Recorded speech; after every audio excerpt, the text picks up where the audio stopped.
Alrighty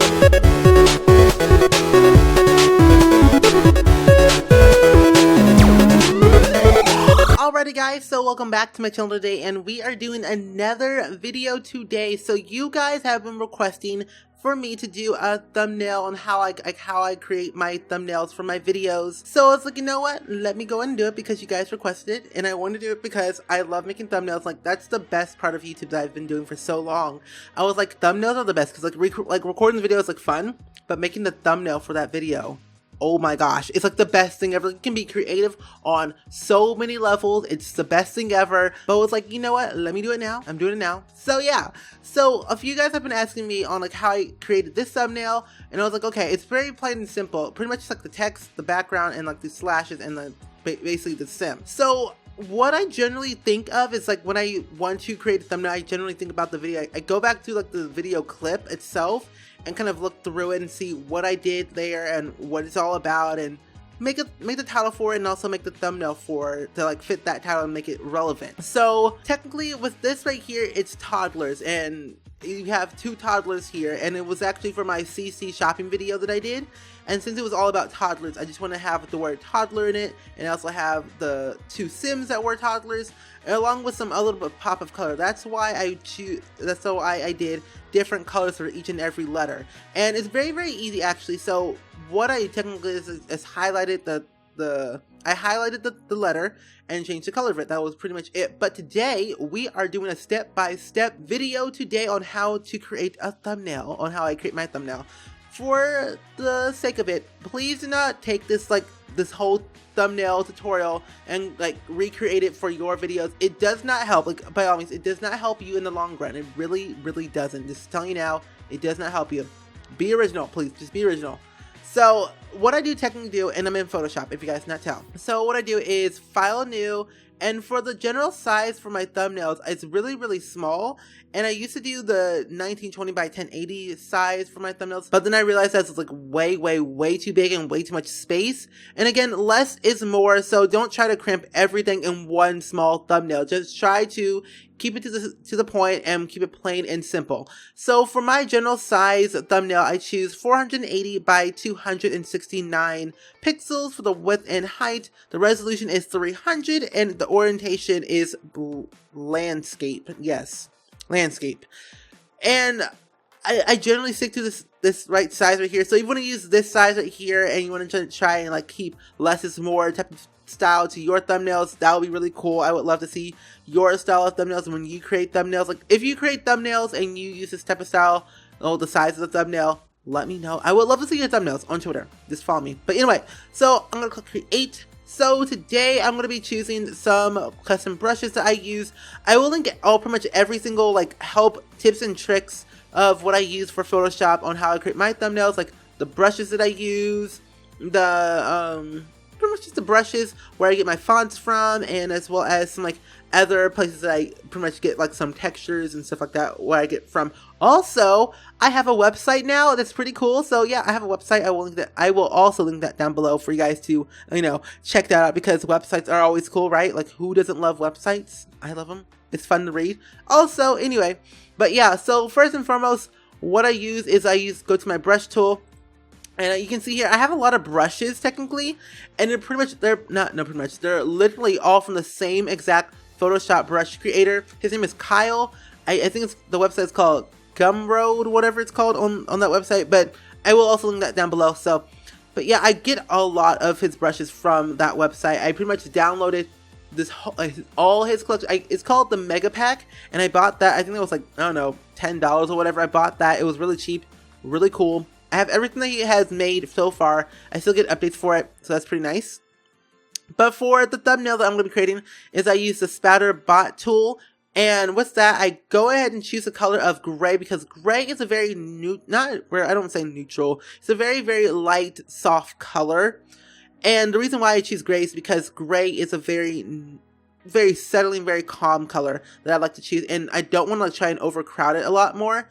Well, not too much. And the way I do it is I just kind of go in random places. I tend to keep in corners and just a little bit not everywhere, not too much. So this is like very, very, very little. And I also choose a little bit of blue just to add a little bit of some color to it, to the background, of course. But I do actually size down the size of the brush just so it doesn't overcrowd the gray or overcrowd the subject matter of the thumbnail.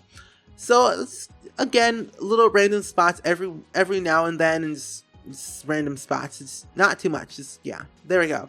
But you can see, like, in this thumbnail right here, there's a lot going on, which I wanted it to go a lot going on because, again, Mama's Little Monsters, they are crazy. It's like pretty much toddlers, the world is their canvas. It's pretty much what it is. And that's what I did with this thumbnail right here. The world, it was my canvas. I let my inner toddler go crazy. So today, I'm going to go back to this right here. I'm just going to go over in spots again. So I do have a little sim in mind. I want to use this sim right here from my CC shopping video that I did a couple like last week. And this teacher is created by It's Law's Paws. And the reason why I'm using this sim right here, because again, it's how to create a thumbnail in Photoshop, and the sim is like thinking about blocks or whatever. So I took a screenshot in The Sims 4 in cast mode, and I have this white background. It's really, really good. So I will also link down that link from Mod The Sims or that link to get that white clear background. It's really, really good. I really do highly recommend that white background, not highlight stuff there. So what I do here to keep the same quality and the very same resolution of the thumbnail is what I do is I go to my screenshot folder, and then what I choose is that I click print screen. I press that, I go back to Photoshop, and then I go ahead and paste it onto the layer itself. And I kind of drag it by holding down my control and just clicking around. And you can see how like the sim is right here is very, very large. And if you don't want your sim to be too large or too small, what you do is you click Control T, and I go to the side of the corner, hold down my Shift key, and just kind of drag it down just to fit to what I'm liking or whatever you're liking to it. And you can see that I generally do kind of like to keep it a little bit large, but also a bit slanted. So I'm going to actually have it, what I want to try to do is like have either I want to have the teacher and also the toddler inside the thumbnail. So I hit my enter button, I go to my magnifying glass and hit 100%. And you can see that it's very, very nice and clear. But the way I want to try and get this background into like, this background right here, I want to go ahead and go to my wand tool and select all the white pieces of areas that are covering up everything. So let me go ahead and select everything and hit delete. And what that does is just deletes the white background, and it gets you that nice clear area. So I'm actually going to do this thing again because I don't actually kind of like the size anymore. So I'm going to go back to it again and just do the same thing, the same way I did it, because this is my thought process. This is what you're going towards. My thought process on how to make a thumbnail. It usually takes about an hour. Well, not really an hour, like technically 30 minutes to an hour, 45 minutes technically, to make one thumbnail. So how long does it, like, if you make YouTube videos and you make thumbnails, how long does it take you to make your own personal thumbnails? Like, I really wonder how long it takes you. It usually takes me about 30 minutes, so that's how long it takes me. How long does it take you? So now that I have this right here in order the way I want it, I'm going to go ahead and do the same thing I did earlier, just select all the white areas that I need to get rid of. And then I'm going to go ahead and hit delete to get that background there. Same right here. There we go. And I also select the areas that I remove the white background from. And I go to layer. I go to layer mask. I go to hide selection. And what it does is actually gets this white and black background right here, you can see. And after that, I do the same thing over. Well, actually, I don't do it over again. So once I have this selected, I go to filter, I go to blur, and then Gaussian blur. And what that does, it gives you this glow around your sim or whatever you're using for your thumbnail. It gives that subject of the thumbnail that personal glow to its area, the surrounding area. And I do like this glow. So I generally keep it around to like either 4 or 5.4 for the 5.4 pixels for the Gaussian blur, because I don't want to make it too transparent or too much, and I didn't just kind of stick to that area. And then next what I do is go to filter again, and I go to sharpen, and then smart sharpen. So if you're taking notes, take notes. If I'm talking too fast, I will probably end up making, I don't know, words. So after that, I do not do that. I go to the original photo right here. I do filter, smart sharpen, and after that, it comes up with this window. And what it kind of does, it renders to the smart sharpen. Like you can see this like line under here to 100%. It makes your sim a lot more sharpened, And these are not the settings that I use right here. So if you want to use those settings, you can. But if you want to have like other different type of styles that you sharpen your sims with, that'd be kind of cool. But this is what I generally use for my thumbnails, for my sims, to make it more sharpened, of course. So after that, I just click OK. And then to brighten up my sim, I go over to Image, Brightness and Contrast. And again, with the brightness and contrast, I don't really have like a general like maximum or minimum for my thumbnails. I'm just gonna go with what looks good. And that's what I use there. I go back to Image and I go to Vibrance. And I kind of tone it down, just tip it to a little bit right there, about 23. And I kind of bump it up to get a little bit more saturation to pop out the colors of the t-shirt and the sim itself. So you can see it's a little bit more popped out, of course, more popped out. And then after that, it's pretty much done. This is pretty much done of the thumbnails. It's like, I don't really do too much to make my thumbnails the way they are, because again, less is more and I don't do too much. So after that, what I do is I add a little bit of a text. And if you have noticed, I don't add a lot of text to all my thumbnails because it's just, again, less is more, and I don't really see the point of adding a lot of what's it called? Text to anything. So that's what I generally don't do. So we're going to type in how to create a thumbnail in Photoshop. So let's go and do down a little bit down here, right there. Will be good. And the way I do that is I kind of just did Control-T again and double click on the layer. And I go over to drop. Did I click it right? I did. Okay, good. So I go to drop shadow, and it gives me a little bit of a back drop shadow to my text. And then after that, I kind of just leave it alone. But I also go over to I do that, but I also change the color. So you guys are wondering on how I did change the color of text by text or letter by letter of different colors. And the way I did that was that I just selected each and every letter and I just changed the color of it. That was pretty much all I did. You can see it like live action right now. Just change the color of each and every letter to whatever I wanted it to look like. So I'm going to keep this little purple right here. I'm going to highlight this how, and I'm going to just kind of copy the same it is and keep the blue the way it is as well.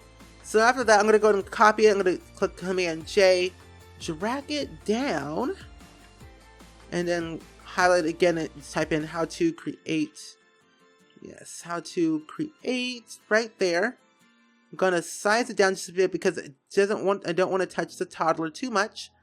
It's going to add it right about there. Okay. So again, change the color, and what I kind of do is, since SpringSims is all pastel and Spring is pastel again, I go to my color library and I go to the pastel neon coated or pastel neon uncoated. Either one is fine. I'm gonna just pick different colors that I want to choose for the thumbnail. So I'm actually gonna go and choose a little bit of an orange theme, or probably more of a blue or a green. See, like every thumbnail is so different because I'm always so indecisive on what I want to choose from. So let me put this, what does this one look like? That one looks okay. So I will actually choose that one. That looks pretty good, but not too good. Let's see, blue, bright blue. I'll choose the pink. They'll be fine. So how to, and after that I'm gonna go and how to create thumbnails. So I'm gonna go ahead and do Command J again. Let's see, Command J. Oops, what am I pressing? Oops, words. I'm already messing up. This is a professional video today. Professional video. No, it's not. So after that, I'm just gonna type in thumbnail, just to do that there. Thumbnail. If I can ever type in nail, and you can see that it's pretty big. It's pretty big. So after that, I'm gonna go ahead and actually change a different font since it's too big.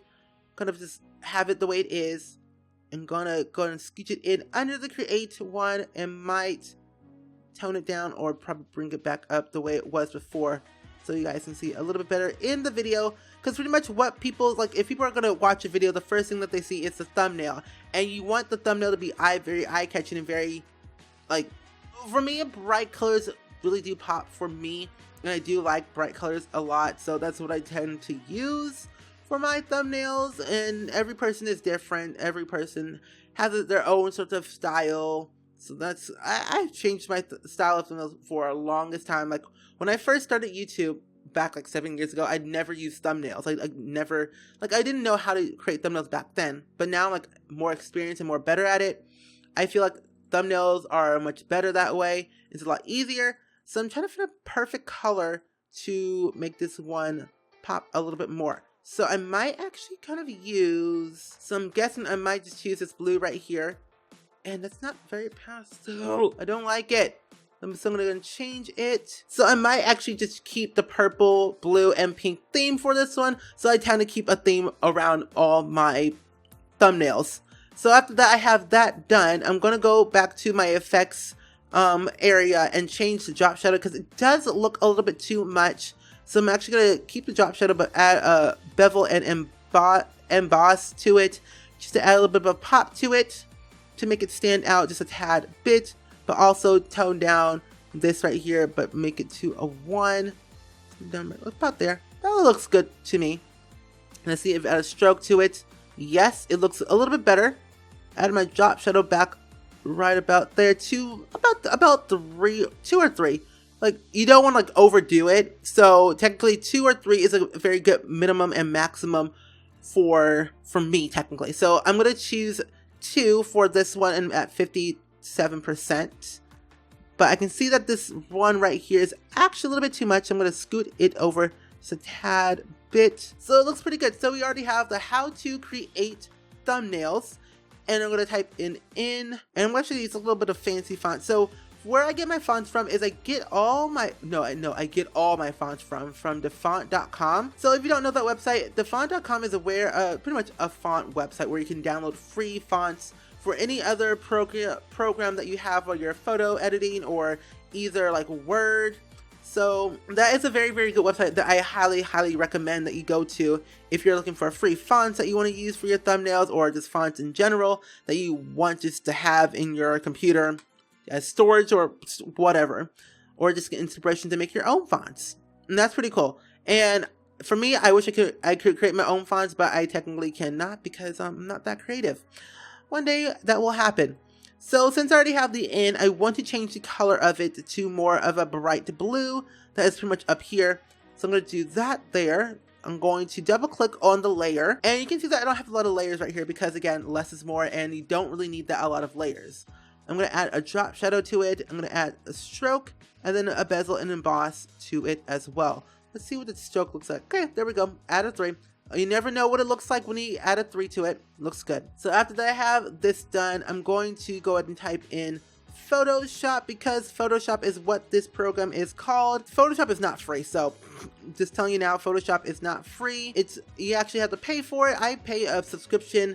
It's it's a subscription service type of thing for Adobe. I really do like it. I highly recommend it if you want to have if you want to make your thumbnails more better and some more as an advanced program. I used to use Paint back in the day. I used to use PicMonkey. I still use PicMonkey for some things, but not all things because again, PicMonkey is not very advanced, but it's a quick and easy program, free thing that you can use. It's on the web. All you need is like a Wi-Fi or internet to use it. It's a really good program to use. I highly recommend that one too, but I will list like all the free things and all the paid or subscription like stuff. Like you'll just check the description below because there will be a lot of links for you guys to click on and know about. So I highly recommend that you check the description down below. So I'm trying to get this one very into the frame, but I'm also going to go ahead and get the Photoshop thing right here. And what I'm going to do is going to add a little bit of a wave to it. So I go to this little T with an arch over it and I go to style and I go to flag. I tone it down because that's a little bit too wavy for me for my liking. I generally go to 20, just a tad bit, and then I go ahead and tilt it just a tad bit more and click this again, size it up. So now comes the good part that you all have been waiting for the longest time, about 20 minutes already. We're going to go ahead and change the color of each and every, well, not each and every letter, but just some of the letters just so we can make this video not too long. So for me, I just tend to just kind of go random. I'm going to go to my color area. I'm gonna pick just some random colors that look pretty good. I'm gonna choose a purple, light purple there. I'm gonna go back to the 100% because it looks a little bit blurry. I don't like that. So let's go and go to there. Purple looks good. For me and for my colors, I generally do use a color wheel, but I don't use a color wheel just because, again, all my colors are pretty much random as they are anyway. So there's no point of me using a color wheel. But if you use a color wheel, that always helps when it comes to using a certain color or a certain theme that you are using for that certain thumbnail. Okay, I think an orange looks okay, but a little bit more brighter. The green doesn't look so good. I don't like the green anymore. I'm going to make it a little bit brighter because, again, go brighter or go better. I don't know. Words. So after that, I'm going to go and change the S and then the H and the O and the P probably. Maybe more of a brighter orange? Oh no, I'll go to my color library because that's where I always go to. Let's see. Maybe the blue. Maybe the blue. Blue. Oh, that looks pretty good. Yeah, that looks better already. So let's go and choose the O. Change that one, color library. And so I really like this like one-to-one, this little chat video, because you're seeing me do my thought process, like what I'm thinking of what looks good and what doesn't look good in the thumbnail. So that's what I really do like about it. So it's something that I really want to try and do more in the future, but who knows what will happen in the near future. So I'm actually going to go and move up the how to create thumbnails just a tad bit more because I don't like the position of it. That looks pretty good, and I'm thinking of adding a drop shadow to it because, again, I want it to, again, pop out and a little bit stand out a little bit more. So double click on my layer, add drop shadow, add a stroke, and then add a bezel and emboss to it. And go get rid of one of the drop. Probably no. Yeah, I'll get rid of the drop shadow just a little bit more. Put the 2 over it, and since it already has it up there, let me go ahead and scoot it up just a tad bit more. And also the toddler just a tad bit more as well. Let's see, scoot him over, move him up. Okay, I'm gonna go with it, but next off what I do is I go back to my pictures folder, and what happens is that I actually have Sim 4 icons that I downloaded from Mod The Sims. I will link that link down below in the description so you guys can actually go to it, because this is pretty much, it has like over 600 icons, like 600 icons that you can choose from. It has all the sim icons that they have in the thought bubbles or anything at all. And it really does have a lot of different like, it's a lot of stuff over here, which I really do love a lot. So I'm thinking of choosing a thumbnail, well, a picture that looks suitable. No, there's a lot of ones that I can choose from. I actually haven't updated one, but I need to use that. Maybe a rainbow or a question mark. Oh, a question mark looks good because how to question mark anything at all. I like that. So I'm gonna add my question mark to this. Just gonna click and drag it, or I can not use it because I want to use my slashes thing. So I'm gonna get rid of that one. How to create thumbnails in Photoshop. That seems okay with me because I feel like that it's okay, but I want to use my brushes that I've been using for a while. I do have some special brushes I've said in the beginning, but I do technically use a special brush, like, oh, not really a special brush. I technically use like any other brush that looks appealing to me. And I have a graphing tablet. If you guys don't know, if you haven't checked out my setup video that I did, I said I had a graphing tablet, and I use that to add these little slashes to the side of the character. That is not what I want right there. So I have a lot of brushes. It's so crazy. Yeah, this one I want to use. So I'm gonna get my handy dandy pen tool right here. I'm gonna turn on my graphing tablet, and after that I go over to this side right here, and what I do is I just kind of go over to here, and generally it lags. I don't understand why my graphing tablet lags. It's weird. It's really weird. But I just use general stuff technically just because it looks nice to me, in my opinion. But I generally just do like graphing tablets a lot, so that is really fun. But either way, I think we're pretty much at the end of this video anyway. So yeah, so hope you guys much enjoyed this one as I did. Let me know what you guys think in the comments below. If you have like any other ideas that I should do more like tutorial videos in the near future, let me know in the comments. And go to this video, like and subscribe for more videos. That is so ugly. I don't like that. Gross. And again, either way, I hope you guys enjoyed it. I hope this video was helpful for you guys, or for some of you guys. But either way, I hope you guys enjoyed it, and I will see you guys all in the very next video. Bye!